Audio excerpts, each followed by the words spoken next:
Muy buenos días. Reciban un cariñoso saludo desde la Asociación Gente para Servir, GPS, y el anhelo y el deseo en el Señor de que este día sea conforme al plan y a la bendición que el Señor reserva para cada uno de nosotros.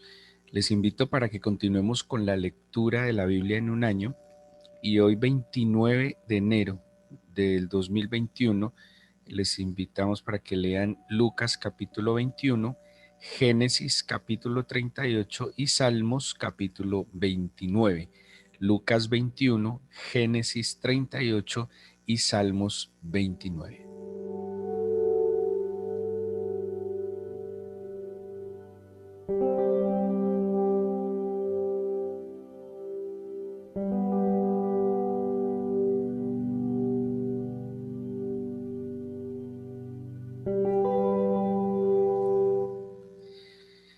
El libro de Lucas pues nos va a entrar en un tema muy complejo de estudiar acerca de los acontecimientos escatológicos, o sea, aquellos que se refieren al final de los tiempos. Eh, pero quiero que continuemos hoy con la historia del libro del Génesis. Ayer vimos en el capítulo 37 que el versículo 2 habla de, esta es la historia de la familia de Jacob y empieza contando o hablando de José.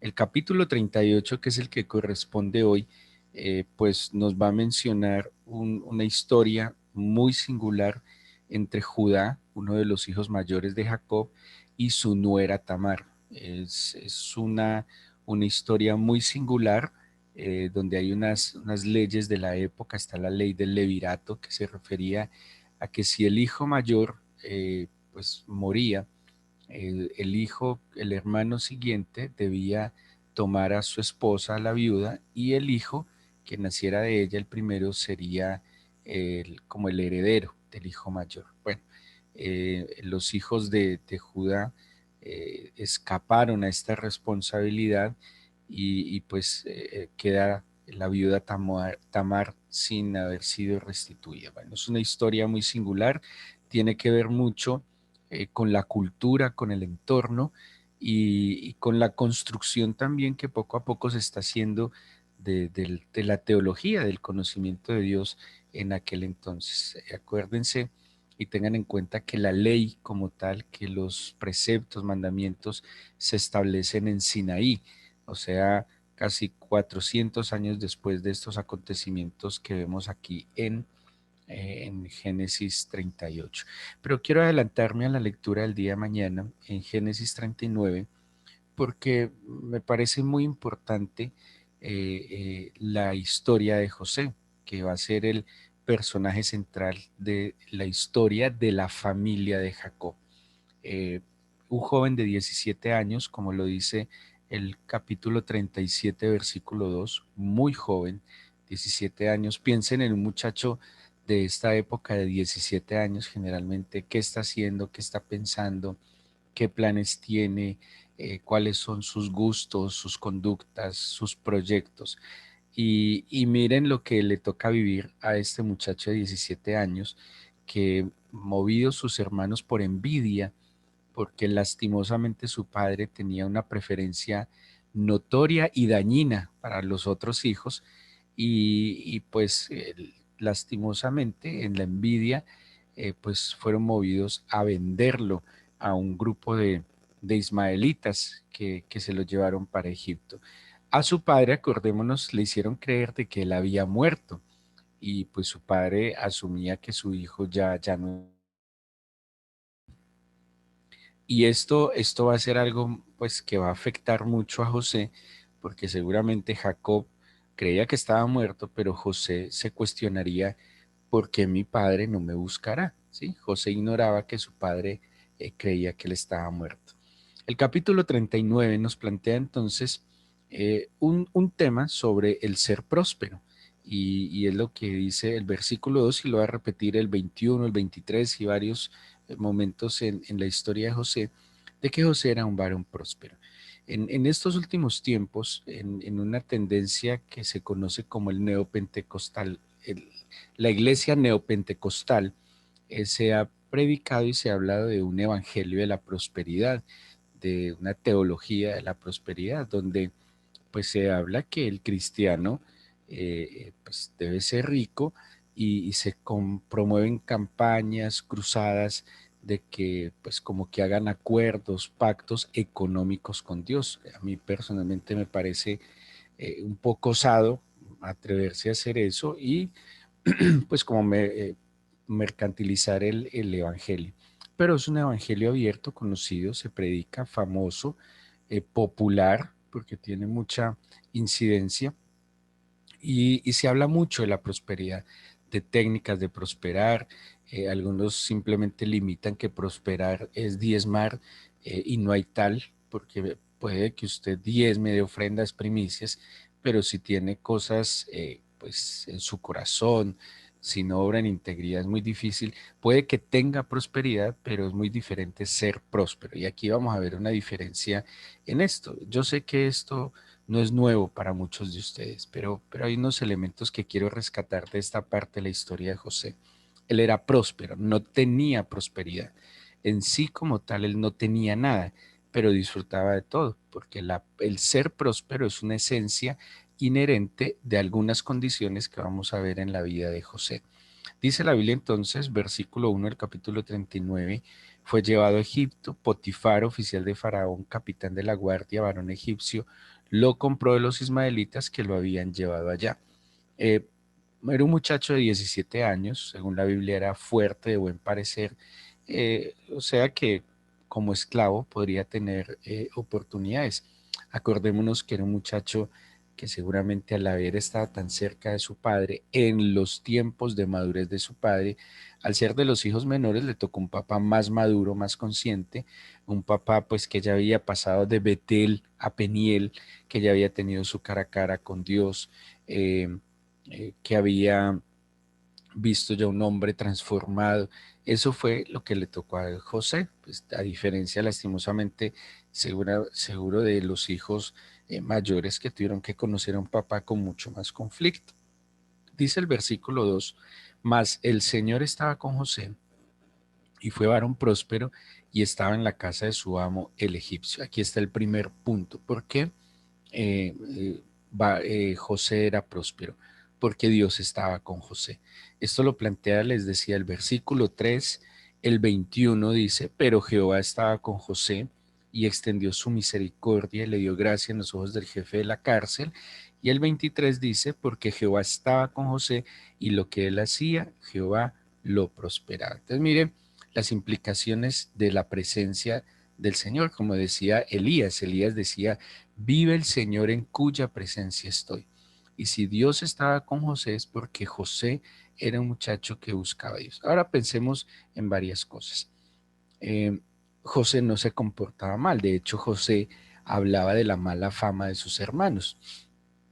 Seguramente José era un poco, y lo deja ver en los capítulos anteriores de Génesis, tal vez era un poco altivo, tal vez era un poco molesto con sus hermanos. Acordémonos que él tuvo un sueño, que como que los hermanos se inclinaban ante él, y él, de hecho, le contaba a su papá el mal comportamiento de sus hermanos.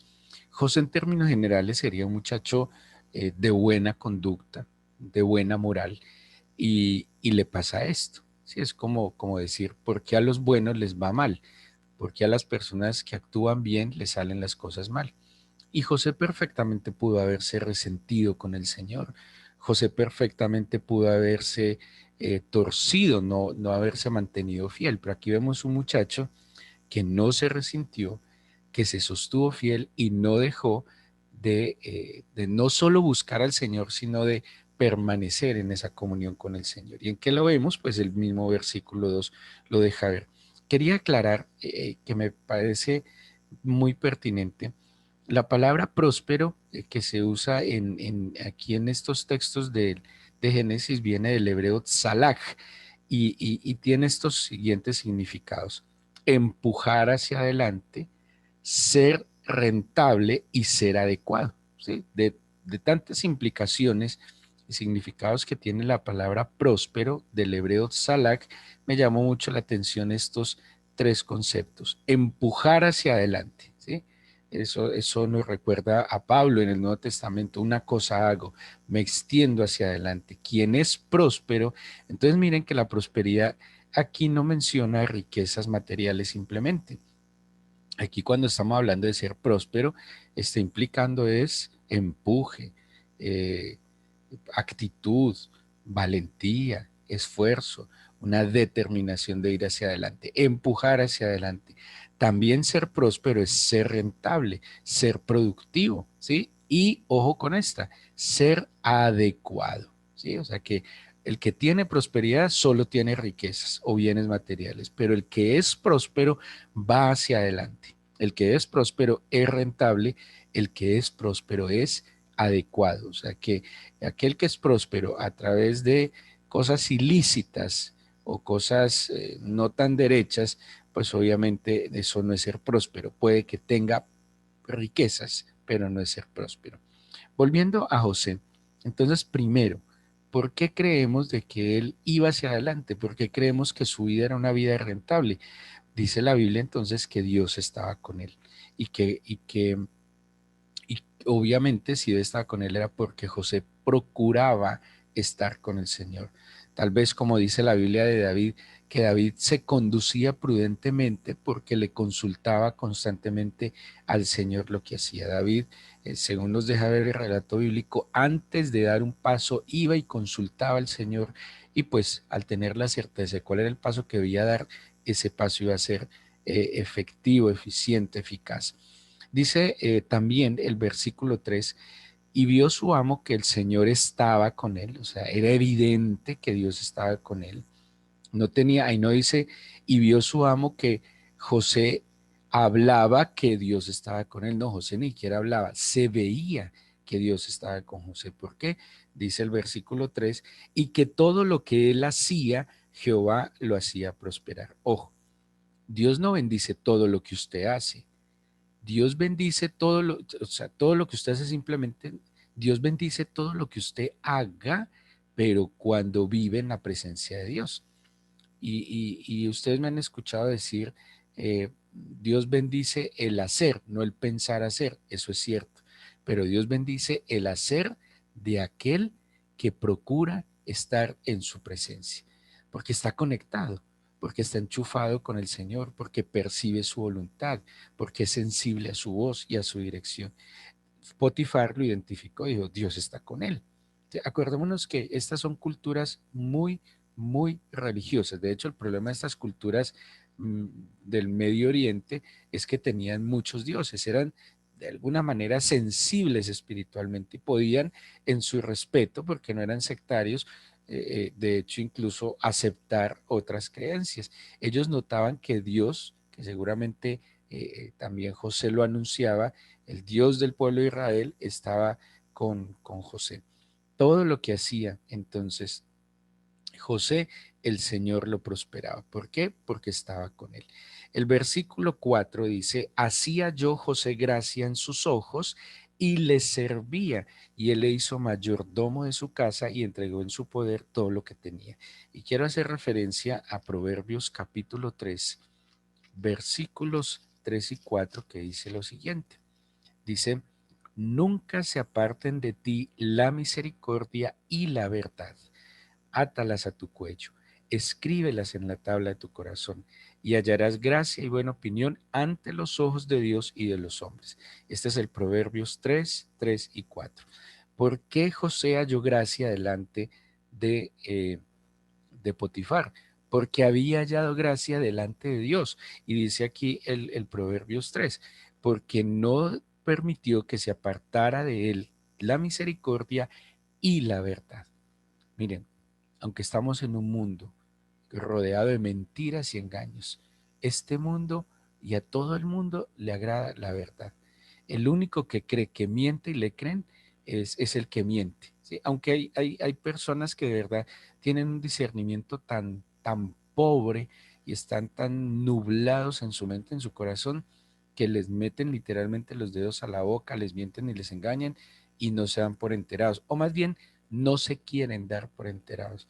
Pero Pero dice aquí la Biblia que el que ata la verdad y la misericordia a su cuello hallará gracia y buena opinión. Eso fue lo que hizo José. Era un hombre veraz, era un hombre pues que generaba credibilidad, y el que siempre dice la verdad generará confianza, generará credibilidad, abrirá puertas. Pero ¿por qué José hablaba verdad?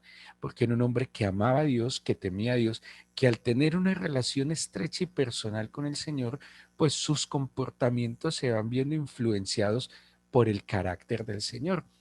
Dice el dicho popular: dime con quién andas y te diré quién eres. Eso pasa cuando yo camino con el Señor, cuando yo camino de su mano. Eso decía Potifar: yo veo el Dios con el que está José, yo veo que Dios está con José, y yo veo que todo lo que José hace le va bien. ¿Por qué? Porque tiene una amistad, porque tiene una relación que le influye para bien, que le hace ser una mejor persona.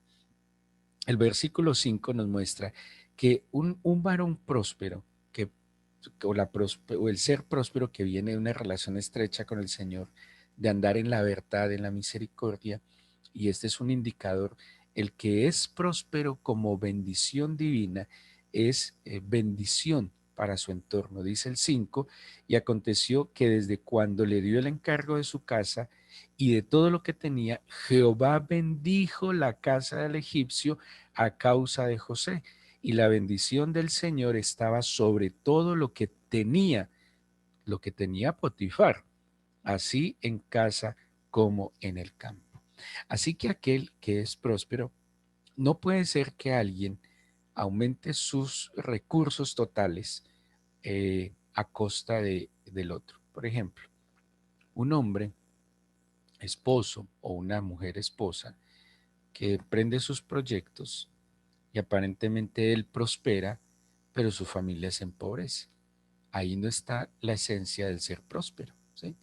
Porque se supone, según el relato bíblico, que aquel que está en relación con Dios y crece, avanza, prospera, su entorno es bendecido a causa de él, ¿sí? Entonces, si está en una empresa, a causa de él su empresa ha de mejorar.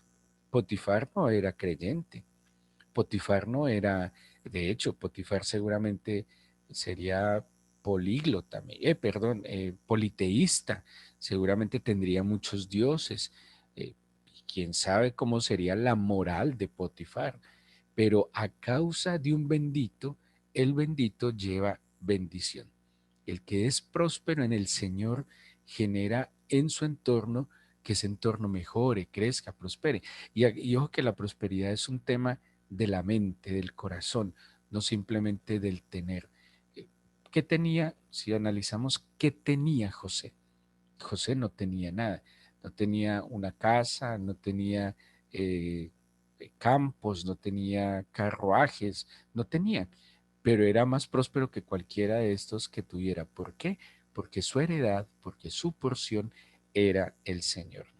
Dice entonces el versículo 5, perdón, sí, el versículo 5, un bendito que lleva bendición. Pero ¿por qué también José era un varón próspero? Porque procuraba y se mantenía en santidad. Dice el versículo 7: aconteció después de esto que la mujer de su amo puso sus ojos en José. Claro, ese es el engaño diabólico. Dios puede poner gracia en una persona, pero cuando alguien no está conectado al Señor, esa gracia lo engaña, ¿sí? De hecho, la Biblia dice: la gracia es engañosa. Pero ¿a quién engaña? Al que está viendo esa gracia, que no entiende que es la gracia del Señor. Entonces, seguramente a la esposa de Potifar le parecía agradable. Vuelvo y digo, ella no podía discernir que era la gracia del Señor, simplemente lo veía que era juicioso, que le iba bien, que su esposo lo tenía en cuenta, que le tenía confianza, que a pesar de su juventud lo había puesto en un buen lugar. Y ella es engañada, ¿sí?, por no conocer la fuente de esa gracia, y dice que puso sus ojos en él y le empezó a insistir, a hacer un acoso. Ella era mayor, sin duda alguna era una mujer mayor, él era un muchacho, y empieza a acosarlo. Dice el versículo 8: y él no quiso, ojo con esto, no quiso. Aquí no dice y José no podía, No, no era simplemente no poder, era que él no quiso y le dijo a la mujer de su amo, he aquí que mi señor, hablando de Potifar, no se preocupa conmigo de lo que hay en casa y ha puesto en mi mano todo lo que tiene. No hay otro mayor que yo en esta casa y ninguna cosa me he reservado sino a ti, por cuanto tú eres su mujer. ¿Cómo pues haría yo este grande mal y pecaría contra Dios? ¿Sí? Hablando ella, José cada día y no escuchándola, él para acostarse al lado de ella, para estar con ella, aconteció que entró él en un día en casa para hacer sus oficios y no había nadie en la casa allí. Y ella lo asió por su ropa diciendo, duerme conmigo. Entonces él dejó su ropa en las manos de ella y huyó y salió. Miren esta actitud tan valiente de José. Huyó y salió. Les voy a leer Santiago en el capítulo 1 versículos 12 al 15, lo siguiente. Santiago dice así, Santiago 1, del 12 al 15. Bienaventurado el varón que soporta la tentación, porque cuando haya resistido la prueba, recibirá la corona de vida que Dios ha prometido a los que le aman. Cuando alguno es tentado, no diga que es tentado de parte de Dios, porque Dios no puede ser tentado por el mal, ni él tienta a nadie, sino que cada uno es tentado cuando de su propia concupiscencia es atraído y seducido. Entonces la concupiscencia, después que ha concebido, da luz al pecado, y el pecado, siendo consumado, da luz a la muerte. ¿Saben dónde estuvo el secreto de José para nunca sucumbir a la tentación? Que ni siquiera lo concibió.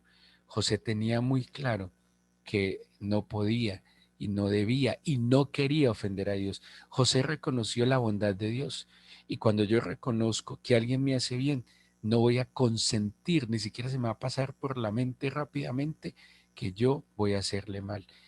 ¿Cuál es el problema de la tentación? Concebirla. Dice, es tentado de su propia concupiscencia. Cuando usted alimenta un pensamiento que está en contra del propósito de Dios, que es un pecado, tarde que temprano va a caer en ese pecado.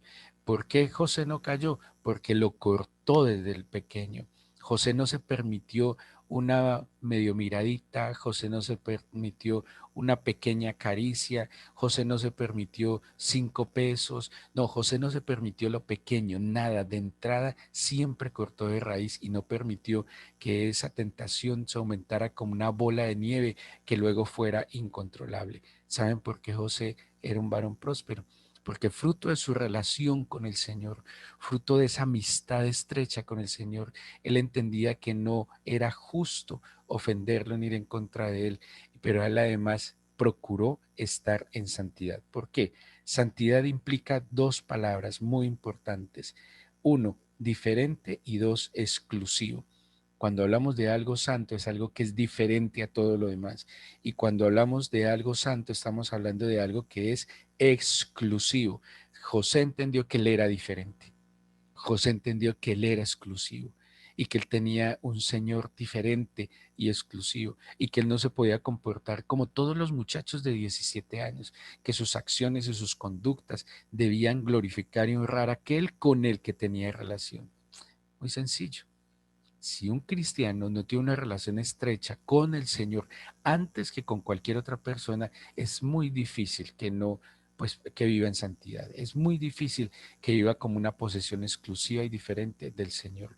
Todo parte en la relación, todo parte en la comunión, todo parte en la amistad estrecha que yo tengo con el Señor. De otra manera va a ser imposible. Si el Señor no es mi prioridad, pues va a ser muy difícil que yo quiera agradarlo. Tenemos entonces 5 cosas importantes. José estaba con Dios porque se evidencia en que Dios estaba con él. Fruto de eso, todo lo que decía, el Señor lo prosperaba.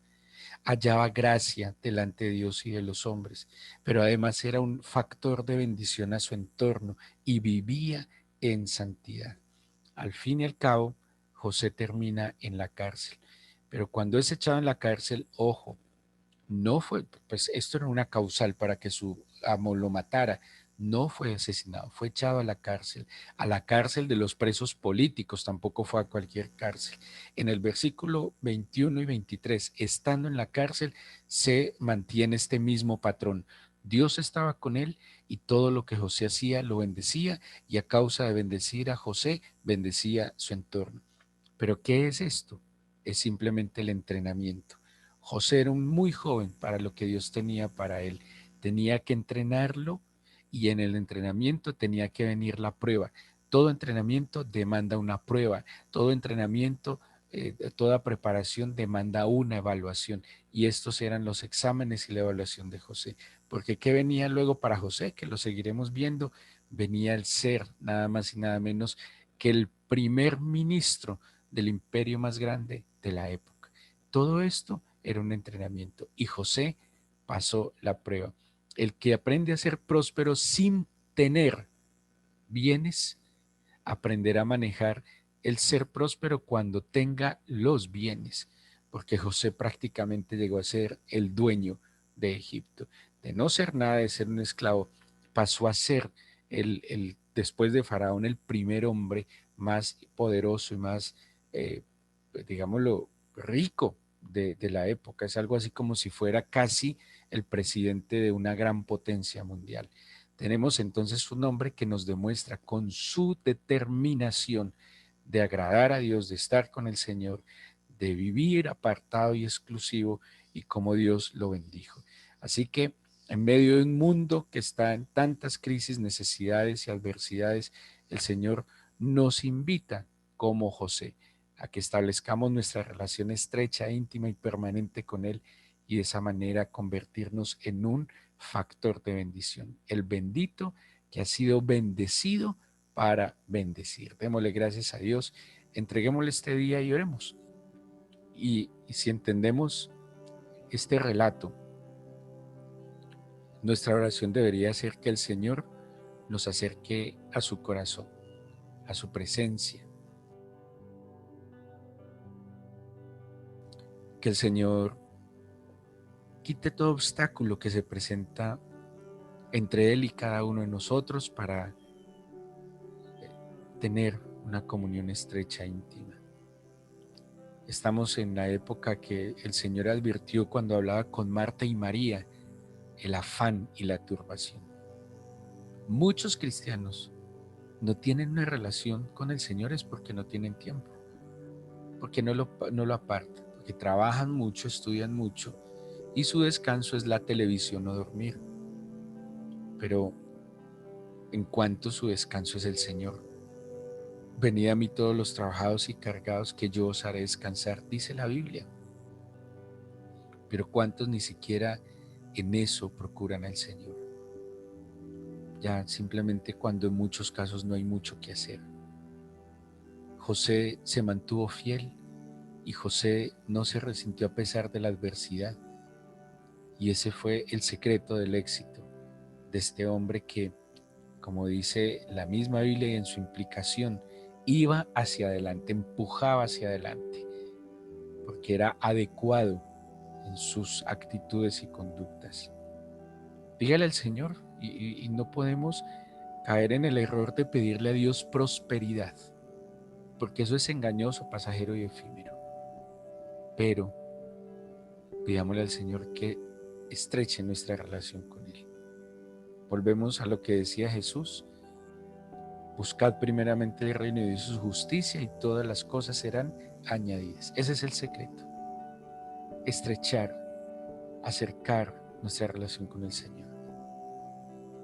Que nosotros podamos temer y amar a Dios, temerle para contenernos, amarle para ir hacia adelante, y que donde quiera que estemos seamos el olor fragante de su presencia. Todos tenemos anhelos, Señor, tenemos necesidades, tenemos ilusiones, todos, pero los ponemos en tus manos. No lo queremos hacer bajo nuestra forma, sino bajo tu bendición. Porque ¿de qué le sirve al hombre, Señor, tanto esfuerzo, trabajar y trabajar y no contar con tu bendición? Es tu bendición la que enriquece y no añade tristeza con ella. Hoy me acerco a ti y te pido que mi mente despierte y sea lo suficientemente sabio e inteligente para entender que la mejor relación que podría tener y que debo cuidar es mi relación contigo. Tú me dirigirás y tú contarás y sabrás si soy lo suficientemente fiel y, y adecuado para ser un administrador de tus recursos totales. Permíteme ser fiel en lo poco, para que cuando tú me bendigas y me pongas en lo mucho, me mantenga en la misma fidelidad. Bendice a tu pueblo, extiende tu mano sobre aquellos que tienen quebrantos de salud y permítenos este fin de semana disfrutar en familia, disfrutar con nuestra familia, con gratitud, con esperanza y con el amor que tú colocas en nuestros corazones. Bendice cada hogar representado en cada una de estas personas que hoy se conecta, Señor. Te pido por favor que cuides a tu pueblo, que seas tú con tus alas protectoras guardándonos y amparándonos. Te bendecimos por escuchar nuestra oración, Señor, en el nombre de Jesús. Amén.